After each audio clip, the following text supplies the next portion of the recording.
Shalom saudaraku kasih dalam Tuhan, kasih karunia dan damai sejahtera dari Allah Bapa dan Kristus Yesus menyertai kamu. Bacaan Alkitab kita diambil dari 2 Raja-Raja 1 ayat 1 sampai 18. Nabi Elia memberitahukan kematian Ahazia. Sesudah Ahab mati, maka memberontaklah Moab terhadap Israel. Pada suatu hari jatuhlah Ahazia dari kisi-kisi kamar atasnya yang ada di Samaria, lalu menjadi sakit. Kemudian dikirimnya utusan-utusan dengan pesan, "Pergilah minta petunjuk kepada Baal Zebub Allah di Ekron, apakah aku akan sembuh dari penyakit ini." Tetapi berfirmanlah malaikat Tuhan kepada Elia orang Tisbe itu, "Bangunlah, berangkatlah menemui utusan-utusan Raja Samaria dan katakan kepada mereka, apakah tidak ada Allah di Israel, sehingga kamu ini pergi untuk meminta petunjuk kepada Baal Zebub Allah di Ekron? Sebab itu beginilah firman Tuhan, engkau tidak akan bangun lagi dari tempat tidur di mana engkau berbaring, sebab engkau pasti akan mati." Lalu pergilah Elia. Sesudah utusan-utusan itu kembali kepada raja, berkatalah ia kepada mereka, "Mengapa kamu kembali?"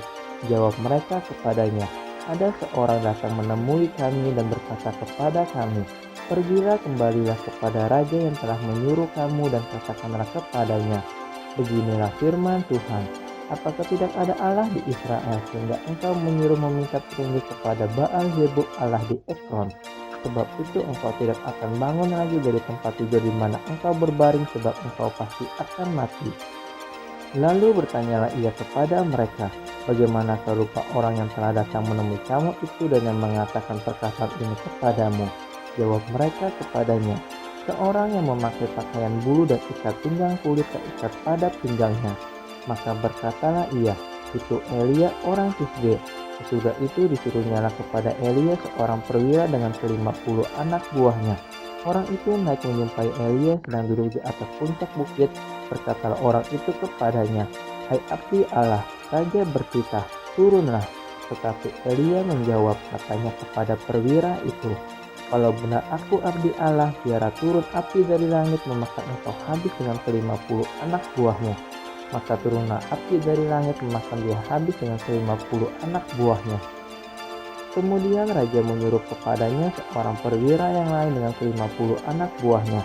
Lalu orang itu berkata kepada Elia, 'Hai abdi Allah, beginilah titah raja, segeralah turun.'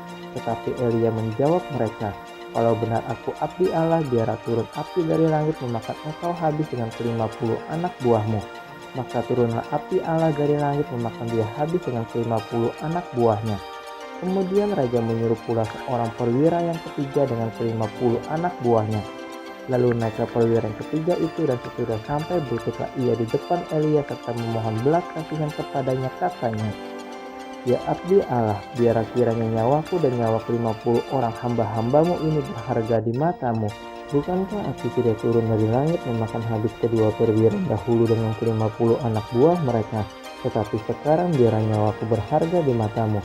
Maka berfirmanlah malaikat Tuhan kepada Elia, 'Turunlah bersama-sama dia, janganlah takut kepadanya.' Lalu bangunlah Elia dan turun bersama-sama dia menghadap raja.